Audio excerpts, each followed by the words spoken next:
റെസിപ്പിയായിട്ട് ചെയ്യാൻ വേണ്ടിയിട്ട് പോകുന്നത്. ഇപ്പോൾ കേക്കിൻ്റെ വീഡിയോസുകൾ ചെയ്തിട്ട് കുറച്ച് നാളായിട്ടുണ്ട്. ക്രിസ്മസിൻ്റെ സമയത്ത് ഞാൻ 2-3 കേക്കുകളൊക്കെ ഞാൻ അപ്ലോഡ് ചെയ്തിട്ടുണ്ടായിരുന്നു. അപ്പോൾ ഇന്ന് ഞാൻ ഉണ്ടാക്കുന്നത് നിങ്ങൾ കുറച്ച് നാളായിട്ട് നിങ്ങൾ എൻ്റെ അടുത്ത് ചോദിക്കുന്ന ഒരു കേക്കാണ് ചെയ്യാൻ വേണ്ടിയിട്ട് പോകുന്നത്. മുട്ട ചേർക്കാണ്ട് ഗോതമ്പ് പൊടിയും പിന്നെ പഴവും പൊടിയും ചേർത്തിട്ടുള്ള കേക്കാണ് ഉണ്ടാക്കുന്നത്. അപ്പോൾ ഇതിലേക്ക് ഏത്തപ്പഴം വെച്ചിട്ടാണ് കേക്ക് റെഡി ആക്കിയിട്ട് എടുക്കുന്നത്. അപ്പോൾ ഈ സെയിം റെസിപ്പിയിൽ തന്നെ റോബസ്റ്റോളം വെച്ചിട്ടുണ്ടെങ്കിൽ ശരിയാവുമെന്ന് എനിക്കറിയില്ല കേട്ടോ. കാരണം ഇത് ഏത്തപ്പഴം പിന്നെ ഗോതമ്പ് പൊടി ആയതുകൊണ്ട് കുറച്ച് ഹെവിയാണല്ലോ. അപ്പോൾ അതുകൊണ്ട് കേക്ക് സോഫ്റ്റ് ആയിട്ട് വരാൻ വേണ്ടിയിട്ട് ഞാൻ ഇതിലേക്ക് കുറച്ച് തൈരൊക്കെ ചേർത്തിട്ടാണ് കേക്ക് റെഡി ആക്കിയിട്ട് എടുക്കുന്നത്. അപ്പോൾ ചിലപ്പോൾ സെയിം റെസിപ്പിയിൽ തന്നെ റോബസ്റ്റോളം ചേർത്തിട്ടുണ്ടെങ്കിൽ ചിലപ്പോൾ ശരിയാവും. എനിക്ക് കറക്റ്റായിട്ട് പറയാൻ വേണ്ടിയിട്ട് പറ്റില്ല കേട്ടോ. അപ്പോൾ നിങ്ങൾ എടുക്കുമ്പോൾ നല്ല പഴുത്ത ഏത്തപ്പഴം നോക്കിയിട്ട് എടുക്കുക. അപ്പോൾ ഞാൻ ഇതിന് മുമ്പ് മറ്റേ റോബസ്റ്റോളം ചേർത്തിട്ടുള്ള കേക്ക് ഞാൻ അപ്ലോഡ് ചെയ്തിട്ടുണ്ടായിരുന്നു. അത് മുട്ടയൊക്കെ ചേർത്തിട്ട് മൈദപ്പൊടി ചേർത്തിട്ടുണ്ടാകുന്ന കേക്കാണ്. നിങ്ങൾ കുറേ പേരൊക്കെ ട്രൈ ചെയ്ത് നോക്കിയിട്ട് നല്ല ടേസ്റ്റ് ഉണ്ടായിരുന്നു പറഞ്ഞു. ഇതും അതേപോലെ തന്നെ ഇതിന് മിക്സിംഗ് ഒക്കെ ആണെന്ന് വെച്ചാൽ റെഡി ആയിട്ട് എടുക്കാൻ വേണ്ടിയിട്ട് നല്ല എളുപ്പമാണ്. മിക്സിയിൽ ഇട്ടിട്ടൊന്ന് കറക്കിയിട്ട് എടുത്താൽ മതി. ഞാൻ ഈ കേക്ക് നമുക്ക് ഓവനിൽ വെച്ചിട്ട് സാധാരണ കേക്ക് ബേക്ക് ചെയ്യണ പോലെ ബേക്ക് ചെയ്തിട്ട് എടുക്കാം. പക്ഷേ അതിൻ്റെ ടൈം കറക്റ്റ് എനിക്ക് അറിയില്ല കേട്ടോ. നിങ്ങൾ ഇടയ്ക്ക് നിങ്ങളൊന്ന് ചെക്ക് ചെയ്ത് നോക്കിയാൽ മതി. അപ്പോൾ ഈ കേക്ക് നമ്മൾ ബേക്ക് ചെയ്തിട്ട് എടുക്കുന്നത് കുക്കറിൽ വെച്ചിട്ടാണ് ബേക്ക് ചെയ്യാൻ വേണ്ടിയിട്ട് പോകുന്നത്. അപ്പോൾ വീഡിയോ ഇഷ്ടമാണെന്ന് വെച്ചിട്ടുണ്ടെങ്കിൽ വീഡിയോയുടെ ഇടയിൽ ലൈക്ക് ചെയ്യുക, കമൻറ്റ്സ് ചെയ്യുക, നിങ്ങളുടെ ഫ്രണ്ട്സിന് ഷെയർ ചെയ്യാൻ വേണ്ടിയിട്ട് മറക്കരുത്. പിന്നെ ട്രൈ ചെയ്ത് നോക്കാൻ വേണ്ടിയിട്ട് മറക്കരുത് കേട്ടോ. നല്ല ടേസ്റ്റുള്ള കേക്കാണ്. അപ്പോൾ ഈ നമുക്ക് ഒട്ടും സമയം കളയാണ്ട് തന്നെ നമ്മുടെ കേക്ക് റെഡി ആക്കിയിട്ട് എടുക്കുക. അപ്പോൾ ഈ നമ്മുടെ കേക്ക് റെഡിയാക്കാൻ വേണ്ടിയിട്ട് പോകാം കേട്ടോ. അപ്പോൾ നമ്മൾ എല്ലാം കൂടിയിട്ട് മിക്സിയിൽ ഇട്ടിട്ടാണ് കറക്കാൻ വേണ്ടിയിട്ട് പോകുന്നത്. അപ്പോൾ അതിന് വേണ്ടിയിട്ട് ഞാനിവിടെ ഇതേപോലത്തെ ഒരു ഏത്തപ്പഴം എടുത്തിട്ടുണ്ട്. പഴം എടുക്കുമ്പോൾ നന്നായിട്ട് പഴുത്ത പഴം എടുക്കുക. ഇത് അത്യാവശ്യം നല്ല വലിപ്പമുള്ള പഴം കേട്ടോ. അപ്പോൾ നമ്മുടെ നാടൻ പഴമൊക്കെയാണെന്ന് വെച്ചിട്ടുണ്ടെങ്കിൽ ഒരു പഴവും പിന്നെ മറ്റേ പഴത്തിൻ്റെ ഒരു പകുതി എടുക്കുക. നാടൻ പഴമൊക്കെയാകുമ്പോൾ കുറച്ച് ചെറുതായിരിക്കുമല്ലോ. പിന്നെ എടുക്കുമ്പോൾ നല്ല പഴുത്ത പഴം നോക്കിയിട്ട് എടുക്കണം കേട്ടോ. അപ്പോൾ മിക്സിയുടെ ജാറിലേക്ക് പഴം ഇടുക. കുറച്ച് ചെറിയ ചെറിയ പീസായിട്ട് ഇതേപോലെ മിക്സിയുടെ ജാറിലേക്ക് ഇടാം. ഇനി ഇതിലേക്ക് 1/2 കപ്പ് കണ്ടൻസ് മിൽക്ക് ചേർക്കാം. അപ്പോൾ ഞാനിവിടെ 250 ml കപ്പിൽ 1/2 കപ്പ്. ഇത് 1/2 കപ്പിൻ്റെ കപ്പാട്ടോ. അപ്പോൾ 125 ml. അപ്പോൾ 1/2 കപ്പ് കണ്ടൻസ് മിൽക്ക് ചേർക്കാം. അല്ലെങ്കിൽ 125 ml condensed milk. Condensed milk ഞാൻ നന്നായിട്ട് വടിച്ചെടുക്കണം കേട്ടോ. ഇതിലേക്ക് ആ സെയിം കപ്പിൽ തന്നെ 1/2 കപ്പ് ഓയിലാണ് ചേർക്കുന്നത്. അതിപ്പോൾ ഏത് ടൈപ്പ് ഓയിലായിരുന്നാലും കുഴപ്പമില്ല കേട്ടോ. ഇനിയിപ്പോൾ നിങ്ങൾക്ക് വെളിച്ചെണ്ണ വേണമെന്ന് വെച്ചിട്ടുണ്ടെങ്കിൽ വെളിച്ചെണ്ണ ചേർക്കുക. ഇപ്പോൾ ഓയിലിന് പകരം ബട്ടർ വേണമെന്ന് വെച്ചിട്ടുണ്ടെങ്കിൽ ബട്ടർ ചേർത്താലും കുഴപ്പമില്ല. അപ്പോൾ 1/2 കപ്പ് ഓയിൽ ചേർക്കുക. 1/4 കപ്പ് തൈര് ചേർക്കുക. അധികം പുളിയില്ലാത്ത തൈര് കേട്ടോ ചേർക്കണത്. ഇനി ഇതിലേക്ക് 2 നുള്ള് ഉപ്പ് ചേർക്കുക. ഇങ്ങനെ നമ്മൾ കയ്യിലെടുക്കുക. ഒരു നുള്ളും കൂടിയും ചേർക്കാം. ഇനി ഇതിലേക്ക് നമുക്ക് ബേക്കിംഗ് പൗഡറും ചേർക്കണം, ബേക്കിംഗ് സോഡയും ചേർക്കണം. പ്രത്യേകം ശ്രദ്ധിക്കുക. കാരണം ഈ നമ്മുടെ ഈ ഏത്തപ്പഴം കുറച്ച് നല്ല തിക്കായിട്ടാണല്ലോ ഇരിക്കുന്നത്. അപ്പോൾ നമ്മുടെ കേക്ക് നല്ല സോഫ്റ്റായിട്ട് വരണമെന്ന് വെച്ചിട്ടുണ്ടെങ്കിൽ നമ്മളിതിലേക്ക് ബേക്കിംഗ് പൗഡറും ബേക്കിംഗ് സോഡയും ചേർക്കണം. അപ്പോൾ ബേക്കിംഗ് സോഡ ചേർക്കുമ്പോഴാണ് നമ്മളിതിലേക്ക് തൈര് ചേർക്കുന്നത്. അപ്പോൾ നമ്മുടെ ഈ ബേക്കിംഗ് പൗഡറിനേക്കാളും കുറച്ചും കൂടി നന്നായിട്ട് ആക്റ്റീവായിട്ട് ഇരിക്കും ബേക്കിംഗ് സോഡ. പക്ഷേ ബേക്കിംഗ് സോഡ തന്നെ ചേർത്തിട്ടുണ്ടെന്ന് വെച്ചിട്ടുണ്ടെങ്കിൽ അത്രയ്ക്കാണ്ട് വർക്ക് ചെയ്യില്ല. അപ്പോൾ നമ്മൾ അതിൻ്റെ കൂടെ തൈരും കൂടിയിട്ട് ചേർക്കുന്നത്. കാരണം ഇതിലേക്ക് നമ്മൾ ഗോതമ്പ് പൊടിയും ചേർക്കുന്നുണ്ട്. അതും കുറച്ച് ഹെവിയാണ്.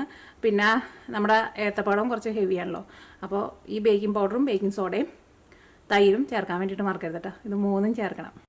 അപ്പോൾ ഇനി ഇതെല്ലാം കൂടിയിട്ട് നമുക്കൊന്ന് കറക്കിയിട്ട് എടുക്കാം. അപ്പോൾ ഇത് കറക്കി എടുത്ത് കഴിഞ്ഞിട്ട് വേണം ഇതിലേക്ക് നമുക്ക് ബേക്കിംഗ് പൗഡറും ബേക്കിംഗ് സോഡയും പിന്നെ ഗോതമ്പ് പൊടിയും ചേർക്കാൻ വേണ്ടിയിട്ട്. അപ്പോൾ ഇതിലേക്ക് ഞാനിവിടെ പഞ്ചസാര ചേർക്കണില്ല കേട്ടോ. കാരണം നമ്മുടെ ഏത്തപ്പഴത്തിന് അത്യാവശ്യം നല്ല മധുരമുണ്ട്. പിന്നെ നമ്മളിതിലേക്ക് കണ്ടൻസ് മിൽക്കും ചേർത്തല്ലോ. പിന്നെ പഞ്ചസാരയുടെ ആവശ്യമില്ല കേട്ടോ. അപ്പോൾ ഇതൊന്ന് മിക്സിയിലിട്ടിട്ട് ഒന്ന് കറക്കിയിട്ട് നല്ല ക്രീം പോലെ എടുക്കട്ടെ. അപ്പോൾ മിക്സിയിലിട്ടിട്ട് കറക്കിയിട്ട് എടുക്കുമ്പോൾ സ്പീഡ് കൂട്ടിയിട്ട് ചെയ്യരുത് കേട്ടോ. ലോ സ്പീഡിലിട്ടിട്ട് വേണം കറക്കിയിട്ട് എടുക്കാൻ വേണ്ടിയിട്ട്. ഇനി നമുക്ക് ഗോതമ്പ് പൊടിയും ബേക്കിംഗ് പൗഡറും ബേക്കിംഗ് സോഡയും കൂടിയിട്ട് അരിപ്പയിലിട്ടിട്ട് ഒന്ന് അരിച്ചിട്ടെടുക്കുക. അപ്പോൾ ഈ അരിപ്പയിലേക്ക് നമുക്ക് 3/4 കപ്പ് ഗോതമ്പ് പൊടി ചേർക്കുക. 1/2 ടീസ്പൂൺ ബേക്കിംഗ് സോഡ ചേർക്കുക.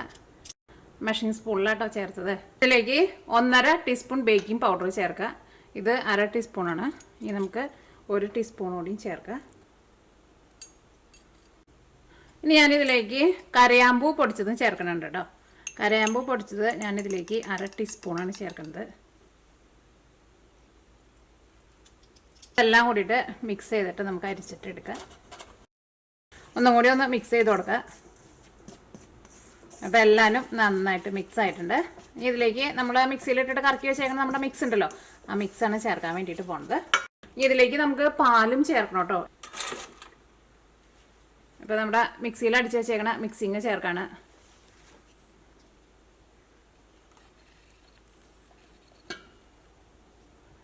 ഇത് നല്ല ക്രീം പോലെയായിട്ടാണ് ഇരിക്കണ്ടേ.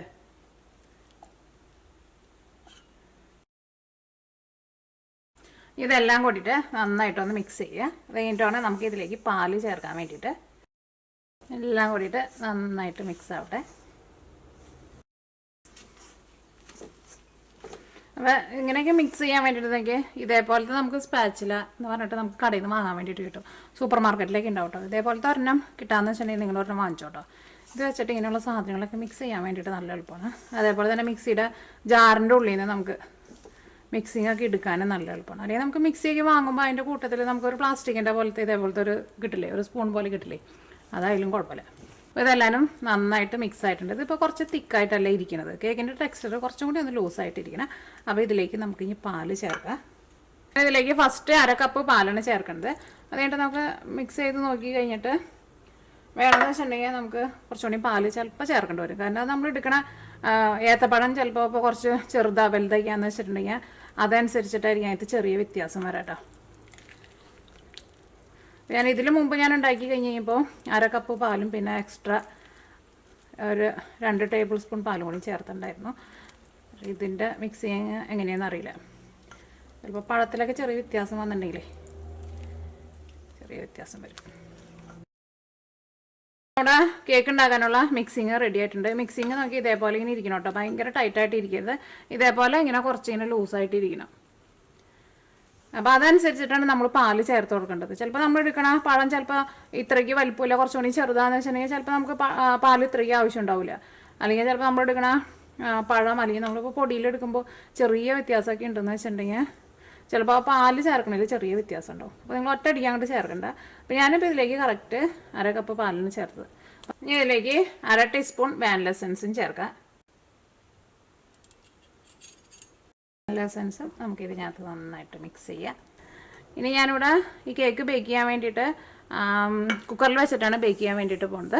അല്ലെങ്കിൽ ഇപ്പോൾ ഓവനിൽ വെച്ചിട്ട് വേണമെന്ന് വെച്ചിട്ടുണ്ടെങ്കിൽ സാധാരണ നമ്മൾ കേക്ക് ഓവനിൽ വെച്ചിട്ട് ബേക്ക് ചെയ്യുന്ന പോലെ 350 ഫാരനൈറ്റിൽ വെച്ചിട്ട് ബേക്ക് ചെയ്യാൻ കറക്റ്റ് ഒരു സമയം ഇല്ല കേട്ടോ. നമ്മൾ ഇടയ്ക്കൊന്ന് ചെക്ക് ചെയ്ത് നോക്കിയാൽ മതി. അപ്പോൾ കുക്കറിൽ വെക്കുമ്പോൾ ഉപ്പിട്ടിട്ടും ചെയ്യാം, ഉപ്പിടാണ്ടും ചെയ്യാം. പക്ഷേ ഞാനിപ്പോൾ ഉപ്പിടാണ്ട് കേട്ടോ ചെയ്യണത്. ഉപ്പിടാണ്ട് ചെയ്താലും നമ്മുടെ കേക്ക് നല്ല കറക്റ്റായിട്ട് നമുക്ക് ബേക്ക് ചെയ്തിട്ട് എടുക്കാൻ വേണ്ടിയിട്ട് പറ്റും. അപ്പോൾ ഞാൻ ക്രിസ്മസിൻ്റെ സമയത്ത് ഞാൻ 2-3 കേക്ക് ചെയ്തിട്ടുണ്ടായിരുന്നു. അത് ഞാൻ ഉപ്പിടാണ്ട് ചെയ്തിട്ടുണ്ടായിരുന്നു. അപ്പോൾ ഇനി നമുക്ക് ഇത് ഒരു കേക്ക് ടിന്നിലേക്ക് ഒഴിക്കുക. കേക്ക് ടിന്ന് തന്നെ വേണമെന്നില്ല. അപ്പോൾ നമ്മുടെ കയ്യിലുള്ള സ്റ്റീലിൻ്റെ പ്ലേറ്റോ സ്റ്റീലിൻ്റെ പാത്രം ഉണ്ടല്ലോ അതായിരുന്നാലും കുഴപ്പമില്ല. പക്ഷേ നമ്മൾ മിക്സിങ് ഒഴിക്കണം ആ പാത്രത്തിൽ നമ്മുടെ ഈ മിക്സിങ് ഒരു 3/4 ഭാഗം വേണം. അതിലൊരുപാട് കുറഞ്ഞും പോവുകയും ചെയ്യരുത്, അതിനകത്ത് ഒരുപാട് കൂടി പോവുകയും ചെയ്യരുത്. കാരണം ഒരുപാട് കുറഞ്ഞു പോയിട്ടുണ്ടെന്ന് വെച്ചിട്ടുണ്ടെങ്കിൽ നമ്മൾ കേക്ക് റെഡി ആയി കഴിഞ്ഞ് കഴിയുമ്പോൾ ആ കേക്കിൻ്റെ ലുക്കൊന്നും ഉണ്ടാവില്ല. ഇങ്ങനെ ഫ്ലാറ്റായിട്ട് ഇരിക്കുന്ന പോലെ ഇരിക്കും. കേക്കൊക്കെ ആകുമ്പോൾ കുറച്ച് ഇങ്ങനെ തിക്കായിട്ട് ഇരിക്കണമല്ലോ. പിന്നെ കുറേ ഒഴിച്ചിട്ടുണ്ടെന്ന് വെച്ചിട്ടുണ്ടെങ്കിൽ കേക്ക് ഇങ്ങനെ പൊന്തി വരുമ്പോൾ പുറത്തേക്ക് പോകും. അപ്പോൾ ഇത് ഞാനിവിടെ ഇതേപോലത്തെ ഇത് പണ്ട് കുക്കർ വാങ്ങിച്ചപ്പോൾ കിട്ടിയേക്കണ ഒരു പാത്രം കേട്ടോ. ഇത് ഞാൻ കുറേ ഉപയോഗിച്ചൊരു പാത്രമാണ്. ഇതിൻ്റെ കളറൊക്കെ ആകെ മാറി. പക്ഷേ ചില പഴയ സാധനങ്ങൾ നമുക്ക് എത്ര നാശമായാലും കളയാൻ വേണ്ടിയിട്ട് തോന്നില്ലല്ലോ. ഇത് ഞാൻ മനസ്സിലല്ല, ഞാൻ കല്യാണം കഴിഞ്ഞ സമയത്ത് അങ്ങോട്ട് വീട്ടിൽ പഴയ കുക്കറിൻ്റെ ഇതേപോലത്തെ ഇത് ഇങ്ങനെ കിടന്നിരുന്നു ഈ പാത്രം. അപ്പോൾ അതവിടെ ആരും ഉപയോഗിക്കേണ്ട കിടക്കായിരുന്നു. അപ്പോൾ ഞാനത് വന്നപ്പോൾ കൊണ്ടുവന്നാ. ഞാൻ ഇതിനകത്ത് കുറേ കേക്കുകൾ ഉണ്ടാക്കിയിട്ടുണ്ട്.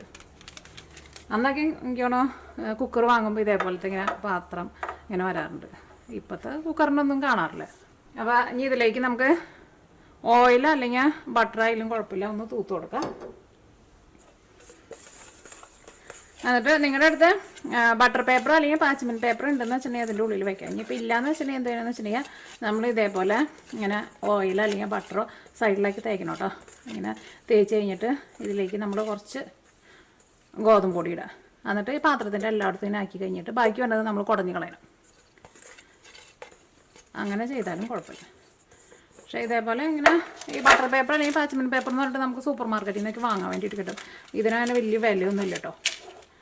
ഇത് എന്തെന്ന് വെച്ചിട്ടുണ്ടെങ്കിൽ ഇത് വയ്ക്കാം. അപ്പോൾ നമ്മുടെ കേക്കിൻ്റെ അടിഭാഗം ഒട്ടും കളറ് മാറാണ്ട് കിട്ടും. ഇനി നമ്മുടെ കേക്കിൻ്റെ മിക്സിങ് ഒഴിക്കാൻ വേണ്ടിയിട്ട് പോവാണ്. നമുക്കൊന്ന് ഇങ്ങനെയൊന്ന് ഷെയ്ക്ക് ചെയ്ത് കൊടുക്കാം. അപ്പോൾ അത് കറക്റ്റ് ലെവലായിട്ട് വരും. എന്നിട്ടൊന്ന് ടാപ്പ് ചെയ്ത് കൊടുക്കാം. അപ്പോൾ അതിൻ്റെ ഉള്ളിൽ എയറൊക്കെ ഉണ്ടെന്ന് വെച്ചിട്ടുണ്ടെങ്കിൽ പുറത്തേക്ക് പോകും. അപ്പോൾ നമ്മളിങ്ങനെ ടാപ്പ് ചെയ്യുമ്പോൾ ഇതിൻ്റെ ഉള്ളിൽ ചെറിയ ചെറിയ കൊമളകളൊക്കെ വരും. അപ്പോൾ ഈ കേക്ക് ബേക്ക് ചെയ്യാൻ വേണ്ടിയിട്ട് ഞാനിവിടെ ഒരു കുക്കറാണ് എടുത്തേക്കുന്നത്. ഇത് സ്റ്റീലിൻ്റെ കുക്കറാട്ടോ. സ്റ്റീലിൻ്റെ കുക്കർ തന്നെ വേണമെന്നൊരു നിർബന്ധമില്ല. ഇനിയിപ്പോൾ കുക്കർ തന്നെ വേണമെന്നില്ല കേട്ടോ. സാധാരണ ഈ പാൻ ഉണ്ടാവുമല്ലോ നമ്മൾ കറികളൊക്കെ വെക്കുന്നത്, അപ്പോൾ അങ്ങനത്തേലും വെക്കാം. നമുക്ക് അതിന് കറക്റ്റ് ഒരു മൂടി ഉണ്ടാവണമെന്ന് മാത്രം, കറക്റ്റ് മൂടിയായിട്ടിരിക്കണം, മൂടി വേണമെന്ന് മാത്രം. അല്ലെങ്കിൽ കുക്കർ ഉണ്ടെന്ന് വെച്ചിട്ടുണ്ടെങ്കിൽ കുക്കർ ഇടുക. കുക്കർ ചിലർ പറയാറുണ്ട് കരിഞ്ഞു പോകുന്നു, പക്ഷേ എനിക്ക് തോന്നുന്നത് നമ്മൾ തീയൊക്കെ കൂട്ടി വെച്ചിട്ടായിരിക്കും അങ്ങനെ കരിഞ്ഞു പോകണേ കേട്ടോ. അപ്പോൾ ഞാൻ ഇതിന് മുമ്പും ഇതേപോലെ ഈ സ്റ്റീൽ കുക്കറിൽ ഞാൻ കേക്ക് ഉണ്ടാക്കിയിട്ടുണ്ട്. അപ്പോൾ നമുക്ക് കുക്കർ ഫസ്റ്റ് നന്നായിട്ടൊന്ന് ചൂടാക്കാം. നന്നായിട്ട് ചൂടാക്കാന്ന് വെച്ചിട്ടുണ്ടെങ്കിൽ നമ്മളിങ്ങനെ നോക്കി നിൽക്കുക, ഇതിനകത്ത് പുകയൊന്നും അങ്ങോട്ട് കയറരുത് കേട്ടോ. അപ്പോൾ ഒന്ന് ചൂടായി കഴിഞ്ഞ് കഴിയുമ്പോൾ പിന്നെ നമുക്ക് ഇതിലേക്ക് കേക്ക് ബേക്ക് ചെയ്യാൻ വേണ്ടിയിട്ട് വെക്കാം. അപ്പോൾ തീ അങ്ങനെ ഒരുപാട് കൂട്ടി വെച്ചിട്ടുണ്ടെങ്കിൽ നമുക്ക് അറിയാമല്ലോ, ഉറപ്പായിട്ടും കുക്കറൊക്കെ കരിഞ്ഞു പോകും. കേക്ക് ബേക്ക് ചെയ്യാൻ വേണ്ടിയിട്ട് ഡയറക്റ്റ് നമ്മുടെ കേക്കിൻ്റെ ആ ടിന്ന് നമ്മൾ കുക്കറിലേക്ക് വെക്കരുത്. നിങ്ങൾക്ക് എല്ലാവർക്കും അറിയായിരിക്കും, നമ്മളിപ്പോൾ കുറേ കേക്കുകൾ ഉണ്ടാക്കിയേക്കുന്നുള്ളൂ. അപ്പോൾ ഞാനിവിടെ ഇതേപോലത്തെ ഒരു സ്റ്റീലിൻ്റെ പോണീനെ എടുത്തേക്കുന്നത്. ഈ പോണി നമുക്ക് ഇതിലേക്ക് കമത്തി വയ്ക്കാം. ഇതേപോലെ കുറച്ച് ഹൈറ്റ് ഉള്ളത് വെക്കണം കേട്ടോ, അല്ലെങ്കിൽ ചിലപ്പോൾ പുകച്ചോക വരും. പിന്നെ ഇതേപോലെ വെക്കുമ്പോഴായിരുന്നാലും ഇപ്പോൾ ഇത് കുറച്ച് ചെറുതാണല്ലോ, ഈ കുക്കർ ഫുള്ളായിട്ടാണ് കവർ ചെയ്ത് നിൽക്കണം, മൂടി കമത്തി വയ്ക്കരുത് കേട്ടോ. കാരണം അപ്പോൾ ഇതിൻ്റെ ഉള്ളിൽ വരണ ഈ ആവിയൊക്കെ ഉണ്ടല്ലോ, ആവിയൊന്നും പുറത്തേക്ക് പോകാൻ പറ്റാണ്ട് വരുമ്പോഴും ചിലർ പറയാറുണ്ട് കേക്കിന് പുകച്ചൊക്കെ വരുന്നു, അങ്ങനെ വരും. കുറച്ച് സ്പേസ് ഇവിടെ സൈഡിൽ വേണം കേട്ടോ. അപ്പോൾ ഈ നമ്മൾ കുക്കർ ചൂടാൻ വേണ്ടിയിട്ട് വെയിറ്റ് ചെയ്യാണ്. ഉള്ളിൽ കൈ വയ്ക്കുമ്പോൾ നല്ല ചൂട് വരണം. ചൂട് വന്നു തുടങ്ങിയിട്ടുണ്ട്, ഒന്നും കൂടിയും ചൂട് വരട്ടെ. നമ്മുടെ കുക്കർ നന്നായിട്ട് ചൂടായിട്ടുണ്ട്. ഇനി ഞാനിവിടെ മീഡിയം ഫ്ലെയിമിൽ വെക്കുകയാണ്. നമ്മുടെ കേക്ക് ബേക്ക് ചെയ്യാൻ വേണ്ടിയിട്ട് വെക്കാം കേട്ടോ. കുക്കറിൻ്റെ സൈഡിൽ കൈ തട്ടാണ്ട് വയ്ക്കാം. അപ്പോൾ ഇനി കുക്കർ അടച്ച് വയ്ക്കാം. അതിൻ്റെ മുകളിൽ വിസിൽ മാറ്റിയിട്ടുണ്ട് കേട്ടോ. വിസിൽ മാറ്റണം. പിന്നെ ഇതിൻ്റെ ഉള്ളിൽ ഒരു റിങ് ഉണ്ടാവുമല്ലോ, അത് മാറ്റണ്ട കേട്ടോ. അത് മാറ്റിയിട്ടുണ്ടെങ്കിൽ ചൂട് നിൽക്കില്ല, കുക്കർ ശരിക്കാണ്ട് അടയില്ലല്ലോ, അത് മാറ്റരുത്. വിസിൽ മാത്രം മാറ്റിയാൽ മതി. തീ ഒരുപാട് കൂട്ടി വയ്ക്കരുത്, ഒരു മീഡിയം ഫ്ലെയിമിൽ വയ്ക്കുക. ഇതിൻ്റെ മോളിക്കോട ഈ വിസിൽ ഊരി വെച്ചിട്ടുണ്ടായിരുന്നില്ലേ, ഇതിൻ്റെ മോളിക്കോട നന്നായിട്ട് ആവിയൊക്കെ വരുന്നുണ്ട്, നല്ല മണവും വരുന്നുണ്ട് അകത്ത്, നല്ല പഴത്തിൻ്റെയൊക്കെ നല്ല മണം വരുന്നുണ്ട്. അപ്പോൾ നമ്മുടെ കുക്കർ ഒന്ന് തുറന്ന് നോക്കട്ടെ. ഇപ്പോൾ നമ്മുടെ കേക്ക് നല്ല സോഫ്റ്റായിട്ട് പൊന്തി വന്നിട്ടുണ്ട്. കേക്കിൻ്റെ കളറാണെങ്കിലും കാണാൻ വേണ്ടിയിട്ട് നല്ല ഭംഗിയുണ്ട് കേട്ടോ. കേക്ക് റെഡിയായി എന്ന് അറിയാൻ വേണ്ടിയിട്ട് വേണമെന്ന് വെച്ചിട്ടുണ്ടെങ്കിൽ ഈ കേക്കിൻ്റെ സെൻറ്ററിൽ ഒരു ടൂത്ത് പിക്ക് വെച്ചിട്ട് അല്ലെങ്കിൽ ഒരു ഈർക്കിളി എന്തെങ്കിലും വെച്ചിട്ട് ഒന്ന് കുത്തി നോക്കാം. അപ്പോൾ നല്ല ക്ലീൻ ആയിട്ട് വരുന്നുണ്ടെന്ന് വെച്ചിട്ടുണ്ടെങ്കിൽ നമ്മുടെ കേക്ക് റെഡി ആയിട്ടുണ്ടാവും. അല്ലെങ്കിൽ നമുക്കിങ്ങനെ കേക്ക് കാണുമ്പോൾ അറിയാൻ വേണ്ടിയിട്ട് പറ്റും, കേക്ക് ഇങ്ങനെ നല്ല ഭംഗിയിലേക്ക് വന്നിട്ടുണ്ടല്ലോ. അപ്പോൾ നമ്മുടെ കേക്ക് റെഡി ആയിട്ടുണ്ട്. അപ്പോൾ ഞാൻ കുത്തി നോക്കണല്ലോ, എനിക്ക് സാധാരണ കേക്ക് അതിന് കുത്തി നോക്കാൻ ഇഷ്ടമില്ല. അപ്പോൾ ഈ കേക്ക് ഞാൻ ഈ കുക്കറിൽ നിന്ന് എടുത്തിട്ട് പുറത്തേക്ക് വെക്കാം കേട്ടോ. അപ്പോൾ നമ്മുടെ കേക്ക് ചെറുതായിട്ടൊന്ന് ചൂടാറിയിട്ടുണ്ട്. ഇനി നമുക്ക് ഇത് ഇതിൻ്റെ ഉള്ളിൽ നിന്ന് പുറത്തേക്ക് എടുക്കുക. അപ്പോൾ അതിന് മുമ്പായിട്ട് സൈഡിൽ നിന്ന് ഒന്ന് വിടിയിച്ച് കൊടുക്കണം കേട്ടോ. നമ്മുടെ കേക്ക് നന്നായിട്ട് മുരിഞ്ഞ് വന്നിട്ടുണ്ട്. ഇനി നമുക്ക് ഇതിൻ്റെ മുകളിൽ നിന്ന് ഈ ബട്ടർ പേപ്പർ എടുത്ത് മാറ്റാം.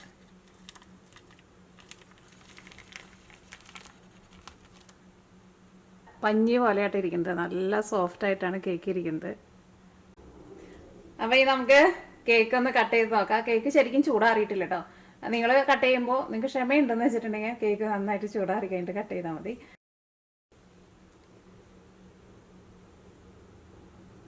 നല്ല സോഫ്റ്റായിട്ട് നല്ല പഞ്ഞി പോലെ കേട്ടോ കേക്ക് ഇരിക്കുക, കണ്ടില്ലേ, നല്ല പഞ്ഞി പോലെ ഇരിക്കുന്നുണ്ട്.